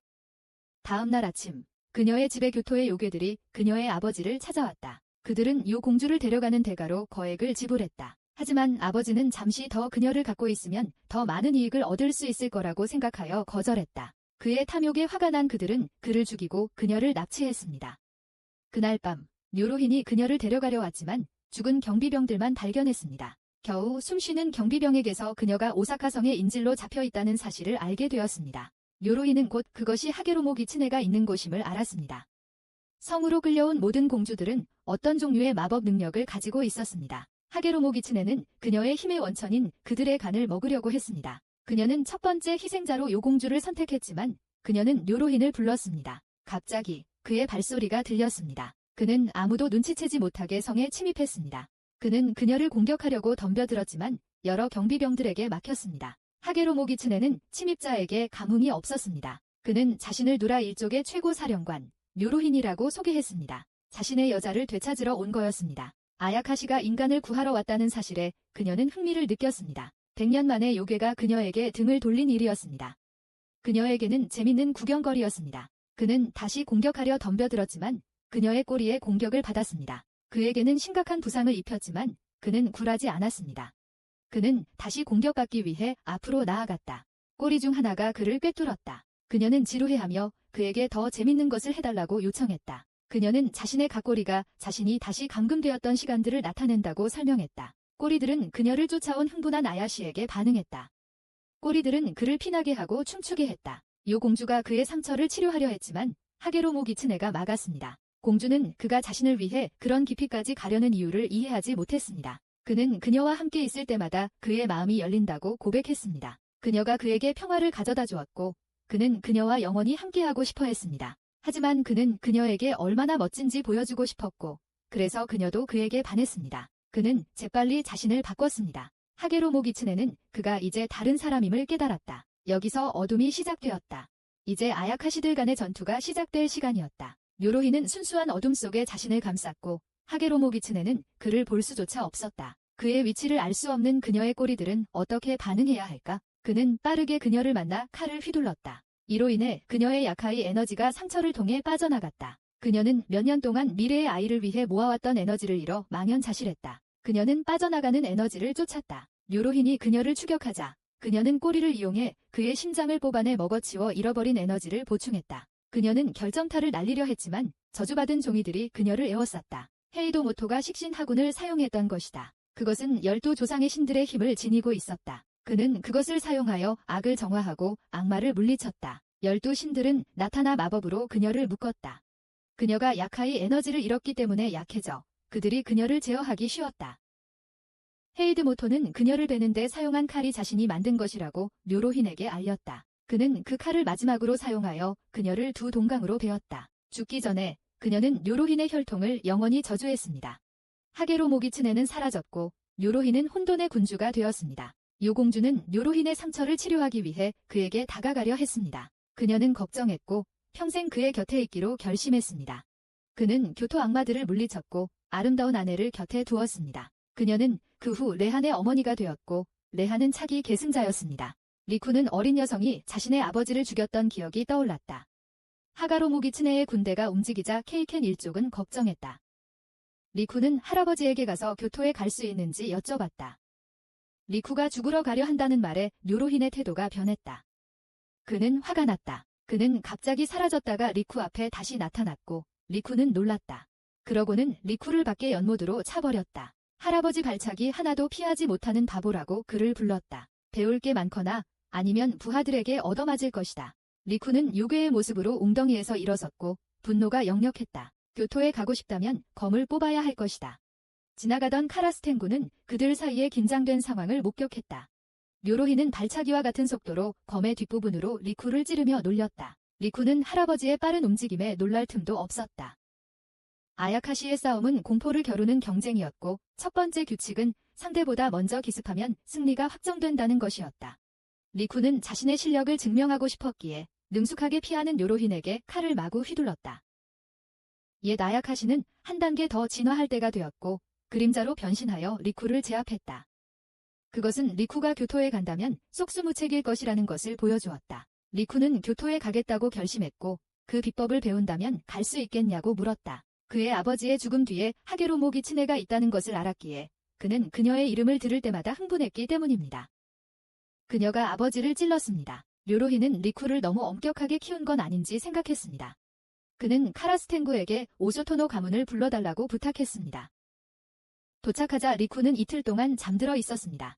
깨어나 보니 자신은 큰 소단에 있었습니다. 마을의 야카이들은 그가 다시 깨어날지 궁금해했다. 1시간 안에 깨어나지 않으면 먹힐 것이다. 그들은 누라 일족의 후계자와 그의 야간 변신에 대해 모두 논의했다. 그들은 그를 약하다고 생각했다. 그들의 지도자는 오가카파라고 불렸다. 그는 리쿠에게 일본 북동부에 위치한 토노라는 그들의 은밀한 마을에 대해 설명했다. 그는 도제가 되어 공포의 기술을 익힐 예정이었습니다. 처음에는 교토에만 가고 싶어서 그 생각을 거절했지만 곧 아미조, 아와시마, 리에라, 다이호쿠, 이타쿠라는 훈련사들을 만났습니다. 이타쿠는 다른 사람들에게 리쿠가 공포를 소환하는 방법을 모른다고 말했습니다. 요로힌의 손자이자 야카이라는 사실 때문에 모두 충격을 받았습니다. 리쿠는 자신이 공포를 소환하는 방법을 알고 있다고 말했고 증명해보라는 요청을 받았습니다. 이제 이타쿠와 마주하며 그는 할아버지의 말씀을 떠올렸습니다. 마음을 고요하고 맑게 하는 명쾌호시 즉 명쾌압진라는 기법을 사용했습니다. 그는 시도했고 공포를 소환하고 사라지게 하는데 성공했습니다. 그들은 그가 공포를 성공적으로 불러냈다는 것을 보고 모두 놀랐습니다. 이타쿠는 공포를 소환하는 방법을 보여주었지만 자신의 비밀 기법을 사용하여 상대의 공포를 파괴하는 방법을 보여주었습니다. 그는 나대 공포를 집중시켜 주변 나무들을 베는데 사용했습니다. 리쿠도 약간 부상을 입었습니다. 공포로 공포를 짓눌렀던 거야? 야카이에 대한 역사는 결국 반야카이 전투 기술을 낳았습니다. 토노 마을에서는 그것을 빙이라고 불렀습니다. 그것은 아야카시의 다음 단계였습니다. 리쿠가 이타쿠에게 가르침을 청한 것이 놀랍습니다. 한편 기타마루라는 교토 야카이와 다른 2명이 토노마을에 들어왔습니다. 그들은 아가카파에게 하고로모 기츠네의 편에 설 것을 요청하는 임무를 맡았습니다. 그들은 2주 후 수도 주변의 봉인이 파괴될 것이며 따라서 병사가 필요하다고 말했습니다. 아가카파는 중립을 지키는 입장에서 돕기를 거절했습니다. 교토 요괴들이 다시 올 것이었습니다. 떠나려던 그들은 강가 근처에서 리쿠를 보았습니다. 키타마루는 그를 괴롭히던 그의 얼굴을 즉시 떠올렸습니다. 그는 리쿠의 공포를 없애려 했지만 그가 강력한 적임을 알고 있었다. 그는 그가 공주의 아들인지 물었지만 자신이 400살이라고 느끼지는 않았다. 그는 그가 손자임을 추측했다. 그는 리쿠에게 수도를 장악하고 누라 가문의 생명의 실을 끊을 것이라고 말했다. 리쿠의 참수된 머리는 하가로모 기츠네에게 바치는 선물이 될 것이고 그의 시체는 전쟁 선포와 함께 그의 할아버지에게 보내질 것이다. 다른 요괴가 리쿠를 공격하려고 뛰어들었지만 이타쿠가 제때 나타나 그의 팔을 잘랐다. 이타쿠가 그들에게 경고했어. 마을에서 소란을 피우면 죽을 거라고. 리쿠는 그들이 적이니 물러서라고 말했어. 그는 카요카스 아이츠라는 기술을 사용했어. 이렇게 하면 그의 두려움이 감지되지 않아. 야카이는 천우력 회전으로 다시 공격했지만 그의 손은 마치 연기처럼 리쿠의 몸을 통과했어. 그가 여러 번 공격했지만 그는 계속 사라졌다. 그들은 그의 존재를 감지했지만 공격은 소용없었고 그들은 위협을 느꼈다. 리쿠의 반격은 너무 강력해서 마을의 공포를 꿰뚫었다. 누라노히의 야카이는 거울에 비친 꽃, 물 위에 떠있는 달이었다. 리쿠는 그들에게 이것이 카요카스 아이츠, 꿈과 환상을 의인화한 야카이를 불러내는 주문이라고 말했다. 그 공포는 기타마루가 상상했던 것보다 더 위험했기에 리쿠가 자신이 위에 있다는 것을 깨닫기 전에 그를 배워야 했다. 리에라에 의해 탈출 불가능한 얼음 요새에 같았지만 풀려나려면 먼저 사과해야 했습니다. 하지만 기타마루는 토노를 적대할 필요가 없다는 것을 알고 쉽게 그것을 깼습니다. 그는 그들을 떠났지만 누로힌의 손자를 도왔다는 것을 기억할 것입니다. 하가로모 게슈인의 고문이 그녀에게 지시를 내렸습니다. 인간의 간에서 모든 힘을 제대로 추출하는 방법에 대한 것이었습니다. 그는 또한 그날 깨질 5번째 인장에 대해 그녀에게 알렸습니다. 수도 거리의 나선형으로 이루어진 서로 다른 위치에 총 8개의 인장이 있었습니다. 덴카이 스승이 이 순서대로 인장을 배치했습니다. 그것은 요르의 에도 성건설 당시였습니다. 이 배치를 통해 에도 막부는 300년의 평화를 확보했습니다. 게이켄 시족의 13대 후계자 하이도모토의 힘으로 가이오도는 400년 동안 지속되었습니다. 각각의 8개의 장소는 강력한 봉인으로 둘러싸여 있었고 나선형 순서대로 풀어야 했습니다.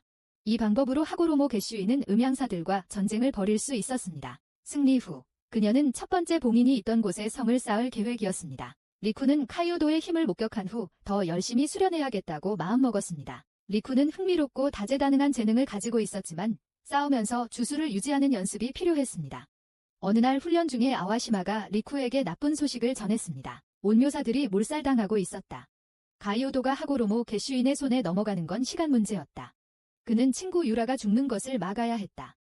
그래서 아가 카타에게 허락을 구하러 갔다. 그의 수련은 끝났다. 그는 또한 어릴 적 아버지가 살해당하는 것을 목격했을 때 하고로모 게슈인을 만났다고 밝혔다. 누라 일족이 약해진 시점이 바로 그때였습니다. 그는 그녀를 마지막으로 보기 위해 카이오도로 가야 했습니다. 그는 운명의 사슬을 끊으려 했습니다. 그는 누가 함께할 사람이 있는지 물었지만 조련사들을 제외하고는 모두 발을 뺐습니다. 그들은 그에게 진심으로 부탁하는 자에게만 충성을 맹세했지 누구에게도 목숨을 바친 적이 없다고 일깨워 주었습니다. 그리고 리쿠는 정중하게 부탁했습니다. 그는 자신이 가질 수 있는 모든 전투력을 필요로 했다. 리쿠는 도노 일행과 함께 저택에 도착했다. 그의 할아버지는 그가 가치 있는 것을 배웠는지 물었고 리쿠에게 덤벼들었지만 리쿠는 쉽게 사라져 피했다.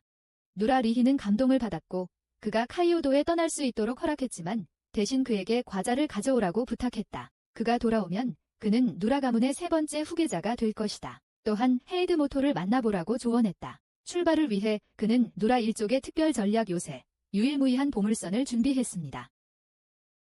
해가 뜨자 탑승자들은 모두 인간의 모습으로 변신할 것이라고 생각했지만 그렇지 않았습니다. 그것은 각 인장에 있는 거대한 회오리 바람이라는 엄청난 위협 때문이었습니다. 하나의 인장만이 남았습니다. 하고로모 기체인들이 인내심 있게 기다리는 동안 카이오도에 도착한 리쿠와 그의 팀은 토리 미궁에 당황했습니다. 그들이 문 중 하나를 지나가자 리쿠를 알아본 낯선 사람이 나타났습니다. 류지와 마모루와 함께 리쿠는 그를 음향사로 알아봤다. 마모루는 낯선 자의 의도가 궁금했다.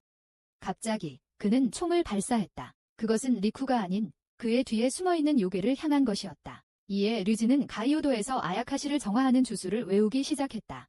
그의 주술은 하고로모 기치이안의 부하를 성공적으로 물리쳤고 소용돌이는 사라졌다. 이 행동으로 류지는 효과적으로 봉인을 회복시켰습니다. 8개의 봉인이 모두 제자리에 있지 않으면 카이오도는 결코 평화로울 수 없습니다. 낯선 이는 자신을 헤이도모라고 소개했습니다. 리쿠는 헤이도모에게 운명의 사슬을 어떻게 끊어야 하는지 물었습니다. 나도는 리쿠와 함께하는 요괴입니다. 그는 헤이도모를 400년 전의 천재 음향사로 기억했습니다. 헤이토모는 야카이와 함께 하고로모 기치안과 싸웠습니다. 무적의 나선형 인장 결계 또한 그가 만들었습니다. 안으로 들어가려면 인장들을 하나씩 풀어야 합니다. 헤이토모는 강력한 아야카시들이 8곳에 봉인되어 있다고 설명했습니다. 그들은 인장 기둥으로 변했습니다. 케이켄 일족이 각 장소를 지키고 있었습니다. 운명의 사슬을 끊기 위해 리쿠는 케이켄 일족에 합류하여 각 인장을 제자리에 돌려놓아야 했습니다. 헤이토모가 해야 했지만 그는 죽었습니다. 하고로모 기치이안은 이제 마지막 장소인 니자 성으로 향했습니다. 그녀는 순수한 악을 구현한 아이를 낳았다는 소문이 있었습니다. 그 전에 그들은 기둥을 다시 봉인하고 야카이 기운을 멈춰야 했습니다. 그들은 하군과 네네키리마루를 사용하여 하고로모 기치이안을 죽여야 했습니다. 강력한 야카이가 접근하며 지나가는 작은 야카이들을 수십 마리 죽였다. 츠차이구모라는 이름의 이 무시무시한 야카이는 4개의 팔을 가지고 있었고 속도는 번개 같았다. 그는 릭에게 빠르게 다가가 강한 상대와 싸우러 왔다고 선언했다. 몇몇 사람들을 가리키며 그에게 맞설 만큼 용감한 자가 있는지 도전했다. 릭은 자신의 동료들에게 물러서라고 말하고 자신이 직접 츠차이구모와 싸우겠다고 선언했다. 릭은 비전의 기술, 극수아이 주츠를 사용했다. 그는 토노에서 그것을 완전히 익혔습니다. 탐지되지 않습니다. 하지만 츠차이구모의 두 번째 공격은 리쿠의 공포를 찢어 발겼습니다. 한 방에 리쿠는 날아갔습니다. 그의 공포는 효과가 없었습니다. 다른 이들이 그의 구조를 위해 달려들었지만 츠차이구모의 시선은 리쿠에게만 꽂혀 있었습니다. 그의 주먹이 리쿠에게 쏟아져 큰 부상을 입혔다. 모두 리쿠가 끝났다고 생각했다. 유라는 개입하려 했지만 하이도모토가 막았다. 그는 자신이 이길 수 없을 만큼 강력한 적이라고 그녀에게 설명했다. 대신 그는 그를 봉인했다. 수세기 전 야카이들이 모두 사라진 후에도 그는 몇 안 되는 폭주하는 자 중 하나였다. 하이도모토는 그를 속여 잠재울 수 있었습니다. 하지만 그는 츠차이구모가 400년 동안 봉인될 것이라고는 예상하지 못했습니다. 이제 그는 눈에 보이는 모든 것을 파괴할 것 같았습니다. 오랜 구타 끝에 리쿠는 죽었다고 여겨졌습니다. 츠차이구모는 다음 상대를 기다렸습니다. 그것은 오이카와였습니다. 츠치구모가 리쿠에게 한 짓에 그녀는 격분했고 복수할 준비가 되어 있었다. 츠치구모는 거대한 주먹으로 그녀를 공격했다. 그녀는 차가운 바람으로 맞서 싸우려 했지만 상대가 되지 않았다. 그의 주먹의 힘에 그녀는 날아갔다. 리쿠는 그녀를 구하러 달려들어 치명상을 입는 것을 막았다. 그녀는 그가 살아있는 것을 보고 기뻐하며 기절했다. 리쿠는 너무 화가 나서 눈앞이 빨개졌다. 자신의 눈앞에서 부하들이 다치다니 감히 적이 백귀야행을 파괴하려 한다면 리쿠의 시체를 넘어서야 할 것이다. 츠차이구모는 리쿠가 살아있는 것을 보고 그의 분명한 공포에도 불구하고 감탄했다. 부하들이 경외감에 찬 눈으로 지켜보는 가운데 그는 공격을 위해 몸을 날렸다. 하지만 리쿠의 야카이 기운은 완전히 사라졌다. 그것은 그가 인간의 모습을 하고 있다는 뜻이었다. 순수한 의지로 그는 공격하려 했다. 모두가 그를 막으려 했다. 츠차이구모는 아무것도 두려워하지 않는 야카이, 요괴의 일종이었다. 그는 혼자서 밤의 행렬을 파괴할 수 있었다. 하지만 리쿠는 그의 손가락을 베는데 성공했다. 믿을 수 없었다. 사용된 기술은 네네키로마루였다. 지금은 츠차이구모의 공격이 효과가 없는 것처럼 보였다. 리쿠는 끊임없이 공격했지만 그가 지면 그의 부하들은 그들의 능력을 사용할 수 없었다. 그것은 츠차이구모의 공포가 이 백귀야행의 파괴였기 때문이다. 츠차이구모는 지루해졌다. 손가락을 재빨리 고친 후 더 나은 먹잇감을 찾아 떠났다. 리쿠는 이런 곳에서 포기하고 질 수 없었다. 그는 어쨌든 사령관이었다. 츠차이구모는 리쿠를 이길 수 없는 이유에 대해 의아해했다. 하지만 리쿠는 인간의 모습으로 계속 싸울 수 없었기에 의식을 잃었다. 모두 적어도 그가 살아남았다는 사실에 안도했다. 하게로 모기츠네는 어린 리쿠에게 접근했지만 그의 아버지가 인간과 관계를 맺었다는 것을 보고 경악했습니다. 그의 피는 알 수 없었습니다. 그녀는 그에게 여우의 저주는 결코 사라지지 않을 것이며 누로히엔의 혈통은 반드시 멸망할 것이라고 말했습니다. 그녀는 어린 리쿠를 찌르려 했지만 그의 아버지가 대신 찔렸습니다. 그는 도망쳤습니다. 그러고는 어머니가 오는 것을 보고 무슨 일이 일어났는지 궁금해했습니다. 잠깐 전에는 츠치아이 구모와 싸우고 있었지만 그의 검은 아무런 상처도 입히지 못했습니다. 악몽이었습니다. 그는 일어나 옆에 있는 유키를 발견했습니다. 그는 훈련받으러 온 것이지만 리쿠는 츠치아이 구모와 싸우고 싶어 했습니다. 그가 떠나기 전에 유키의 공포가 그를 덮쳤습니다. 너무나 강렬해서 리쿠는 당황하기 시작했습니다. 리쿠는 상대의 공포를 피하고 베어낼 수 있었지만 그것이 한계였다.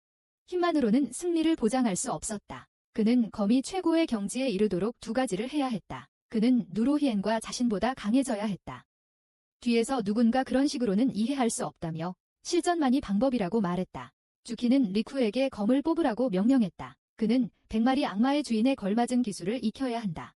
리쿠가 질문을 하기도 전에 그는 공격을 받았다. 한편 하게로 모구즈는 마지막 봉인을 풀었다. 리쿠는 주기에 엄청난 두려움에 압도되었다. 그는 리쿠에게 두려움을 벗어나라고 말했다. 그가 해야 할 첫 번째 일은 두려움을 강화하는 것이었다. 주키는 그에게 행렬의 힘은 최고 사령관의 힘에 달려있다고 말했습니다. 무적의 기사 행렬을 만들려면 그 자신이 매우 강해야 했습니다. 그때 그의 힘이 돌아올 것입니다. 그래서 그는 할아버지와 자신을 뛰어넘어야 했습니다. 하지만 문제가 있었습니다. 그는 4분의 3이 인간이었습니다. 주키의 훈련은 그가 인간으로서의 정체성을 받아들이는 것을 포함했다. 누라 클랜의 가장 강했던 시대는 그의 아버지가 지배자로 있었을 때였고 아버지도 반인간이었다. 그는 인간이 약하다는 생각을 버리고 자신이 누구인지를 받아들여야 했다. 강해지는 것은 그가 해야 할 두 번째 일이었다.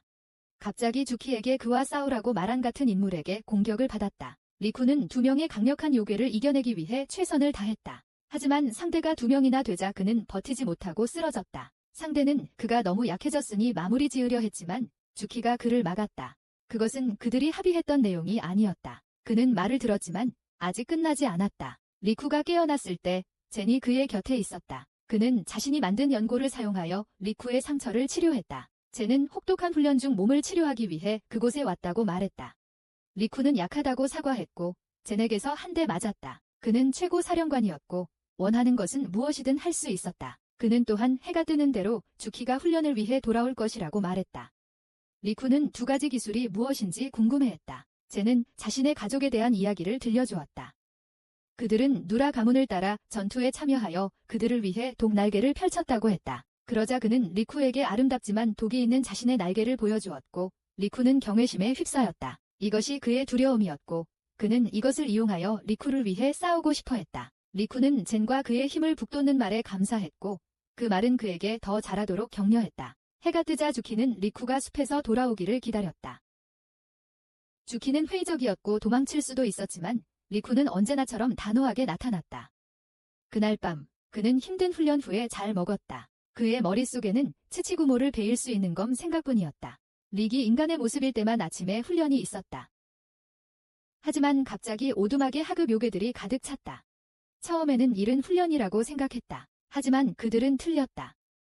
요괴들은 릭을 죽이려고 온 것이었다. 그들은 그를 공격했지만 그는 두려움을 쉽게 베어내며 대부분을 물리쳤다. 리쿠는 젠에게 도망치라고 했지만 젠은 리쿠 곁에 서서 싸우고 싶어 했습니다. 격렬한 논쟁 끝에 리쿠는 젠이 남는 것을 허락했습니다. 오두막으로 가던 주키는 리쿠를 생각하고 있었습니다. 그는 리쿠가 토노에서 뉴로리킨의 본질을 깨달았다는 것을 알고 있었습니다. 그래서 그는 츠치구모와의 싸움에서 치명상을 입지 않고 스스로를 방어했습니다. 하지만 그는 아직 자신의 진정한 모습을 발견하지 못했습니다. 그는 인간의 적응력을 잊고 있었다. 주키도 한때 인간이었다. 그는 리쿠가 자신의 약점이라고 생각하는 것을 숨겨야 하는 이유를 이해했다. 하지만 그는 차기 후계자 리쿠가 자신의 백성을 얼마나 신뢰하고 그들에게 의지하는지 알고 있었다. 그는 자신의 인간적인 면을 인정했고 그로 인해 더 강해졌다. 주키는 리쿠가 기술을 숙달하기를 바랐다. 두려움에 두려움을 더해 공포를 키웠다. 오두막으로 돌아온 리쿠는 약하이가 너무 많고 강해서 지쳐 있었다. 리쿠에게 도움이 되고 싶었던 젠은 독이 든 날개를 펼쳤다. 날개에서 나온 힘이 리쿠의 검에 스며들어 강렬한 에너지로 진동했다. 한 번 휘두르자 리쿠의 검에 오두막 전체가 폭발했다. 근처에 있던 주키는 리쿠의 두려움에 충격을 받았다. 적들이 파리처럼 떨어지기 시작했다. 리쿠는 주키에게 이것이 그가 말한 기술이 맞는지 물었다. 힘을 쓴 후 약해진 젠은 아버지의 말씀, 백귀야행을 위해 날개를 펼치라는 말씀을 떠올렸다. 이것이 누라가의 힘이었다. 그는 중요한 것을 깨달았다. 남을 믿어야 자신도 믿음을 얻고 힘을 얻을 수 있다는 것을. 이것은 백귀야행의 주인의 비밀 기술, 장비였다. 토노 일행은 다음 수를 기다리고 있었다. 모두 중상을 입었지만 리쿠가 다가오는 것을 보고 다시 힘을 냈다. 오이카와는 츠차이 구모에게 붙잡혀 리쿠와 다시 한번 대결하게 될 운명이었다. 그에게 있어 리쿠는 몇 안 되는 흥미로운 인물 중 하나였다. 리쿠는 쾅 하고 그 장소에 들어섰다. 그는 오이카와 뒤에서 나타나 그녀를 구했다. 그는 스차이 구모에게 이번에는 죽이겠다고 말했다. 그녀는 자신도 도움이 되고 싶어 눈물을 글썽였다. 그녀는 물러서지 않고 앞장서서 그를 지키겠다고 했다.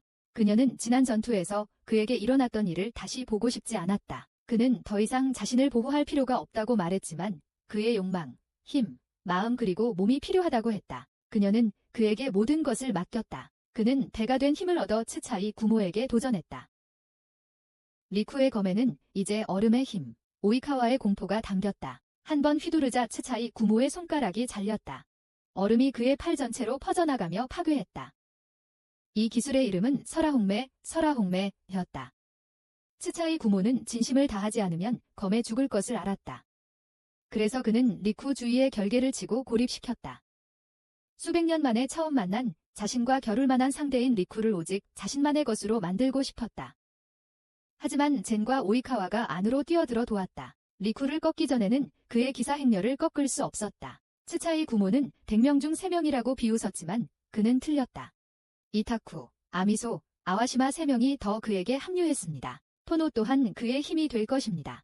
리쿠는 그들이 힘을 빌려줄 것에 기뻤지만 아와시마의 두려움을 알지 못했기에 그녀는 아직 힘을 빌려줄 수 없었습니다. 다른 이들에게 토노, 숨겨진 기술을 설명할 시간을 주기 위해 이타쿠가 홀로 공격했습니다. 리쿠는 그의 기술에 놀랐습니다. 그는 그의 힘을 원했고 그의 두려움을 무장하고 싶어 했습니다. 남의 그림자에 서 있는 것에 익숙하지 않았던 이타쿠는 리쿠를 완전히 신뢰하지 않았다. 하지만 리쿠는 토노 마을에서 이타쿠가 가르쳐준 기술을 완벽하게 익혔음을 보여주었다. 이타쿠는 그의 검이 되기로 동의했다. 그는 리쿠가 자신의 두려움을 짊어지고 있음을 알 수 있었다. 이제 진지해진 더 이상 장난치지 않는 츠차이 구모는 몸으로 전기를 발생시키기 시작했다. 그는 거대한 손으로 리쿠를 내리쳐 짓누르려 했지만 리쿠는 뛰어올라 이타쿠의 별낫으로 그의 몸을 베었다. 츠차이 구모는 둘로 갈라졌고 그의 두려움은 사라지기 시작했다. 모두 충격을 받았다. 한편 H로 모기츠네는 성에서 출산 준비를 하고 있었는데 소음의 방해를 받았다. 그녀는 자신의 부하에게 그 근원을 확인하라고 했지만 그 근원이 그녀에게 직접 다가왔기에 필요 없었다. 그것은 400년 전 그녀가 맞섰던 그의 본 모습, 묘로 리히안이었다. 그녀는 꼬리로 그를 공격했지만 그는 검으로 그녀를 제압할 수 있었다. 묘로 리히안이 두 번째 후계자를 죽였느냐고 묻자 그녀는 그저 빙긋 웃었다. 그녀는 그에게 다시 어둠이 세상을 지배할 것이며 자신이 누구를 죽였는지는 별로 중요하지 않다고 말했다. 묘로 리히안은 그녀를 이 늙은 나이에 죽이는 것은 자신에게 너무 힘들다며 손자에게 그녀를 죽이는 일을 맡겼다고 말했다. 하지만 그는 그녀의 충실한 추종자 중 한 명에게 칼에 찔렸다. 다른 악마들이 나타나기 시작했고 그가 살아남을 가능성은 없었지만 카라스텐구가 나타나 묘로 리히안을 죽음으로부터 구해냈다. 한편 츠차이 구모는 리쿠에게 누 이후로 무릎을 꿇은 적이 없다고 말했다. 그는 모두가 떠들썩하게 얘기하던 교토의 수수께끼 같은 야카이였습니다. 1000년 전 교토의 어둠을 지배했던 아야카시이자 인간이었습니다. 그는 또한 온묘지였습니다. 츠차이 구모는 반쯤 갈라진 자신의 얼굴을 꿰매고 누가 태어날 때까지 자고 싶다고 말했습니다. 그리고 그는 떠났습니다. 리쿠는 이겼지만 그렇게 느껴지지는 않았습니다. 그들 위로 폭풍이 몰려오고 있었기 때문입니다. 키타마루는 부상으로 멀리 갔을지도 모르는 묘로 리히안을 찾아보라고 자신의 악마들에게 말했습니다. 그런 다음 그는 하게로모 기츠네의 고문인 조지에게 그녀의 임무에 대해 알렸습니다. 하지만 키타마루는 백귀야행이 점령한 강가의 거리에 대해 알게 되었습니다. 그들의 최고 사령관, 리쿠. 갑자기 하게로모 기츠네가 머물던 성이 거대한 덩어리 아래 무너졌습니다. 그녀는 그 위에 앉았다. 그녀는 계속해서 자신의 아들 성명이 시메이, 느껴진다고 되풀이했다. 거대한 덩어리가 신생아의 모습으로 변했다. 순수한 악의 아들이 태어나려 하고 있었고 조지는 그것을 기대하고 있었다. 지금까지 모든 것이 순조로웠다. 옛날 옛적에 인간들 곁에는 어둠이 있었다. 하지만 인간들은 더 이상 아름답게 살 수 없었습니다. 그들은 추악한 본성에 물들어 있었습니다. 어두운 생명체들은 그들에게 배신당했습니다. 그래서 그녀는 티끌 하나 없이 순수한 검은색으로 세상을 채우기로 결심했습니다. 그녀의 머리카락과 눈, 그리고 옷처럼 검은색으로. 그녀는 자신의 하인들에게 그를 보호해달라고 부탁했습니다. 그는 보호가 필요했다. 이는 누가 아직 싸울 수 없다는 것을 의미했다. 그는 완전해야 했다. 눈은 원래 인간이었기 때문이다. 그것은 그를 죽일 기회였다. 리쿠는 하게로모기스네와 싸울 기회를 잡았다. 그가 그녀와 마주했을 때 그의 최악의 악몽이 현실이 되었다. 그녀였다. 그녀는 그의 아버지를 죽였습니다. 그녀는 다시 한번 누루인이 자신의 길을 막고 있음을 깨달았습니다. 그녀는 그에게 그의 혈통이 아야카시가 지배하는 세상을 만드는 것을 왜 방해하는지 물었습니다. 리쿠는 그녀가 그의 아버지를 죽인 이유가 그것 때문인지 물었습니다. 하지만 그녀는 리한의 얼굴에 괴로워하며 그 이유를 이해하지 못했습니다. 수천 개의 칼날로 무장한 리쿠는 최강의 상태였습니다. 츠치구모는 그들의 싸움이 운명처럼 보였기에 하게로모기츠네에게 리쿠와 싸우라고 말했습니다. 그동안 누우를 봐주겠다고 했습니다. 둘은 충돌했고 그녀는 키타마루가 그에게 왜 졌는지 알 수 있었습니다. 하지만 그녀는 한 수로 그의 검들을 파괴했습니다. 검은 그녀에게조차 닿지 않았습니다. 쿠로가 나타나 리쿠에게 그녀에게 접근할 기회를 만들고 그때 공격하라고 말했습니다. 쿠로가 그녀의 9개의 꼬리를 모두 공격하고 그 기회를 이용해 리쿠는 네네키라마루를 그녀의 본체에 꽂을 수 있었습니다. 하지만 그것은 그의 생명을 앗아갈 것이었고 그는 리쿠를 위해 그것을 바칠 준비가 되어 있었다. 리쿠는 1000개의 검으로 공격하려 했지만 그녀는 다시 그것들을 꼬리로 파괴했다. 리쿠는 이 기회를 이용해 그녀에게 다가가 심장에 칼을 꽂았다. 비록 칼이 뚫고 들어갔지만 그녀에게는 아무런 해를 끼치지 않았다. 누루히힌조차 같은 방법을 시도했었다. 검이 박힌 채로 리쿠는 그녀의 잔혹한 검 공격에서 벗어날 수 없었다. 그는 3개의 꼬리가 달린 칼에 맞아 크게 다쳤다. 그녀는 그의 간을 빼앗기 위해 그를 다시 찔렀다. 하지만 그녀는 리한을 찌르던 기억이 떠올랐다. 리쿠는 맨손으로 칼을 막아 그녀의 공격을 빗나가게 했다. 그녀는 그의 뛰어난 실력과 재빠른 움직임에 감탄했다. 하지만 그녀는 그의 피와 간을 가져갈 작정이었다. 리쿠는 그녀가 왜 하고로모 기츠네가 되었는지 물었습니다. 어릴 적 행복하게 웃던 그녀의 모습을 기억했기 때문입니다. 그는 그녀의 인간적인 부분에게 질문을 했습니다. 그녀는 여러 번 인간의 몸으로 환생했습니다. 그래서 리쿠는 하고로모 기츠네는 기억하지 못하더라도 어린 시절을 기억할지 모르는 인간적인 부분이 있다는 것을 알았습니다. 리쿠는 떨어지는 꽃잎 속에서 그녀를 보았던 때에 대해 이야기하기 시작했습니다. 그녀는 또다시 환각을 보았고 극도로 공포에 질렸다. 그녀 이미 확인되었다. 그녀는 점점 화가 났다. 그녀는 수천 년 동안 환생을 반복해왔다. 그의 말은 그녀에게 아무런 의미가 없어야 했다. 그녀는 리쿠를 계속 공격했다. 그녀는 그보다 강했고 그의 힘이 빠르게 약해지는 것을 알았다. 그녀는 4개의 꼬리가 달린 창으로 그를 꿰뚫었고 장대로 그를 꼼짝 못하게 묶었다. 그가 움직일 수 없다면 그의 공포를 사용할 수 없었다. 그의 무방비 상태를 보며 그녀는 5살짜리 어린아이의 얼굴을 떠올렸다. 거대한 덩어리에서 떨어지는 파편들이 그녀의 기억을 보여주었다. 그녀는 두려움에 얼어붙었지만 자신의 아이의 모습이 나타나자 흔들렸다. 너무 늦었어. 새 생명이 태어났고 모두가 충격에 빠졌다. 리쿠는 그녀와의 대화를 마치지 못했지만 그녀는 오직 아들에게만 집중했다. 그들의 싸움은 그녀 아이의 탄생 전날 벌어진 웅장한 쇼에 불과했다. 매번 아이를 생각하며 환생했지만 그녀의 소원은 이루어지지 않았다. 400년 전 그녀는 아들에게 더 가까이 다가갔지만 네레히안이 그녀의 모든 것을 망쳐놓았다. 그 기억에 분노한 그녀는 다시 리쿠를 때렸다. 리쿠는 아빠를 불렀고 파편처럼 기억이 잔해 위에서 되살아났다.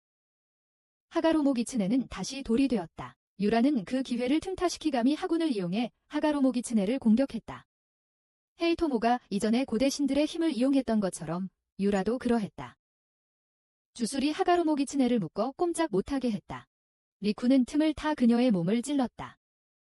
리항, 자신의 아버지를 눈앞에 보자 그녀는 울음을 터뜨렸다. 그녀가 사용했던 몸은 단지 그른 일뿐이었고 진정한 하게로모 기츠네가 모습을 드러냈다. 이 몸이 완벽해야 했기에 그녀의 머리가 아파오기 시작했다. 그녀는 지조에게 자신을 부활시킨 것에 대해 질문했다. 모든 일의 배후에는 지조가 있었고 그의 소원이 이루어진 것 같았다. 이 모든 시간 동안 세이메이가 그녀의 꼭두각시 인형사였어. 지조는 그저 세이메이를 위해 일을 실행한 것뿐이야. 그녀는 점점 사라져갔고 모두가 다음 행동을 지켜봤어. 리쿠는 그녀의 그릇, 즉 그의 여동생의 몸을 품에 안았어. 새롭게 나타난 세이메이는 금빛 긴 머리와 숭금빛 눈을 가진 남자였어.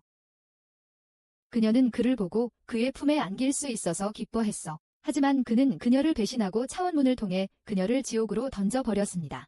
그는 그 길을 걸을 수 있도록 1000년 동안 도와준 것에 대해 감사했습니다. 그녀는 그의 아들이었습니다. 그의 빛과 어둠은 빛이 뒤에 있을 때만 그림자를 들이울 수 있었습니다. 이제 그는 진정한 밤의 행렬, 백기야행의 지배자로서 나아갈 수 있었습니다.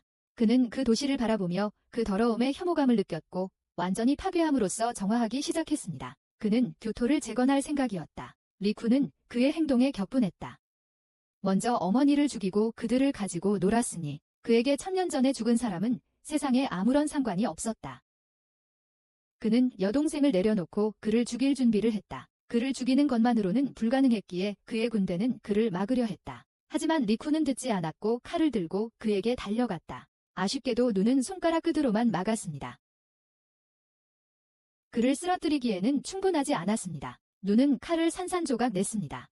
눈은 그가 레한의 아들이라는 것을 알았지만 자신에게는 충분히 강하지 않았습니다. 그는 리쿠를 치려고 칼을 내리쳤지만 그의 누이가 앞으로 나섰습니다. 눈은 그녀의 연민은 거짓된 기억에서 비롯되었다고 말했습니다. 그는 다시 공격하려 했지만 요로히안이 리쿠를 안전한 곳으로 데려갔다. 그는 다른 사람들에게 자신이 무언가를 확인할 시간을 벌어달라고 부탁했다. 가장 강력한 음향사들이 부활하여 누 앞에 장벽처럼 섰다.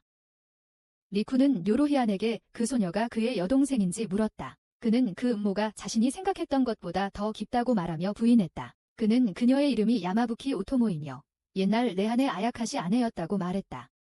유한이 살았던 것은 수세기 전 일입니다.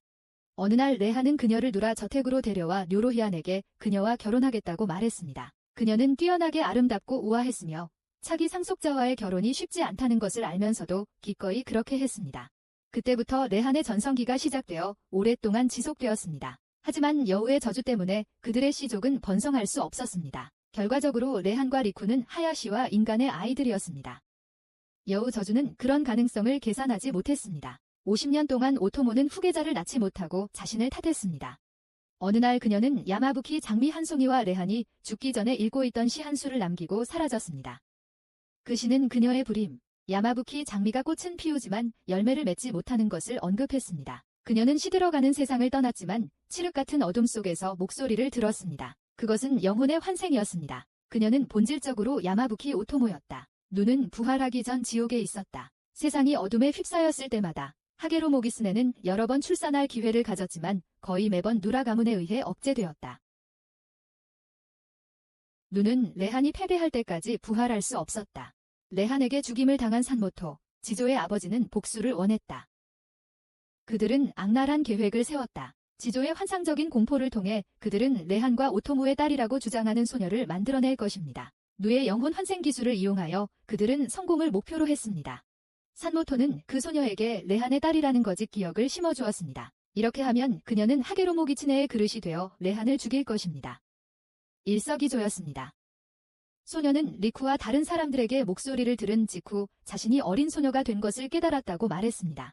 그녀에게 거짓 기억이 심어졌다. 그녀는 5살 리쿠에게 자신이 언니라고 쉽게 납득시켰다. 처음에는 주저하던 레한도 그녀의 손을 잡고 받아들였다. 그녀에게는 가장 행복한 날이었다. 하지만 리쿠가 덤불 뒤에 무언가에 정신이 팔린 사이 레한은 야마부키 꽃을 보았다. 그때 작은 소녀 안에서 무언가가 촉발되며 그는 아내의 시를 을조리기 시작했다. 그녀는 무딘 칼을 잡고 레한을 찔렀다. 그를 죽인 직후 그녀는 자신이 한 일을 보고 피눈물을 흘리며 울기 시작했다. 모든 일이 벌어지는 것을 목격한 지조는 결코 낳을 수 없었던 딸인 척하는 여자가 자신이 사랑하는 사람을 죽이고 그 후 여우 하게로모 기츠네의 그릇이 되는 것을 보고 웃었다. 하지만 이제 모든 것을 끝낼 시간이었다. 리쿠는 아무런 움직임 없이 그를 공격하는 누우 쪽으로 돌아섰다. 그는 인간과 아야카시가 합쳐지는 세상의 시작일 뿐이며 혼돈의 세계는 파괴될 것이라고 말했다. 어둠이 빛을 지배하는 세상. 누라는 그가 한때 인간이었냐고 물었다. 누라는 1000년 만에 이 모습으로 부활했다며 미소 지었다. 그는 인간의 육체는 필요 없게 되었고 이제 어둠의 정점에 서 있었다. 누라는 인간과 아야카시인 그의 아들과 손자가 자신의 자랑이라고 말했다. 하지만 누라는 누라 혈통을 끝낼 것을 약속했다. 리쿠의 군대가 그를 지원했지만 누우에게는 아무것도 아니었다. 그는 태양처럼 빛나며 밝은 빛을 발하여 경로상의 모든 것을 파괴했다. 약한 요괴들은 많이 죽었지만 강한 요괴들은 살아남았다. 리쿠는 그의 야행 행렬에게 그에게 자신의 두려움을 맡기라고 명령했다. 네네키리마루가 파괴되자 뇨로히아는 리쿠에게 다른 검을 건넸다. 수천 년 동안 누우는 어머니가 그들의 길을 항상 막았던 누라 일족을 파괴해주기를 바랐다. 이제 그가 일을 끝낼 차례였다. 리쿠는 그의 밤에 행렬이 뒤따르며 공격하려고 달려들었다. 그가 사용한 칼은 작았지만 그의 강한 의지로 가까이 다가갈 수 있었다. 하지만 누의 태양 같은 빛이 장벽처럼 작용하여 리쿠는 땅에 쓰러졌다. 붉은 그의 검을 땅에 겨누자 불이 붙기 시작했다. 그것은 너무 강력해서 뇨로히안조차 일어설 수 없었다. 그러나 리쿠는 진정한 왕처럼 고통스러운 불꽃 속에서 나타났다. 그는 불타는 불길의 근원으로 나아가며 다시 한번 모두에게 자신을 장비하라고 요청했다. 이것은 백괴의 밤 행렬이었다. 폭풍처럼 그들은 누를 향해 몰려들었다. 리쿠는 온 힘을 다해 장벽을 깨고 누에게 공격을 가했다. 처음 몇 번의 타격은 피했지만 그들의 검이 부딪히자 거대한 폭발이 일어났다. 먼지가 가라앉자 누가 사라졌다는 것이 드러났습니다. 승리를 만끽하며 모두 환호했습니다. 후에 리쿠와 뇨로히아는 아름다운 나무 아래서 리한을 만났습니다. 리쿠는 잠을 청했지만 아버지는 감기에 걸릴 거라며 자지 말라고 했습니다. 아버지는 리쿠에게 이제 누라 일족의 수장이 되어 3대째 후계자가 될 것이라고 말하고 떠났습니다. 교토에서의 모든 일이 끝난 후 야행은 누라 저택으로 돌아왔습니다. 뇨로히아는 의회에 연설하여 리쿠가 족장 최고위 간부들의 만장일치로 사령관이 될 것이라고 말했습니다. 리쿠는 의회의 세 번째 후계자로서 인간을 해치거나 명예규약을 어기는 것을 용납하지 않을 것이라고 알렸습니다. 그는 그들에게 결코 두려움을 잃지 않는 약하이가 되라고 촉구했습니다. 그것이 그가 이끌고자 하는 조직의 모습이었습니다. 이것이 세 번째 후계자의 백기야행이었습니다. 다음 영상을 시청하십시오. 다음에 봐요.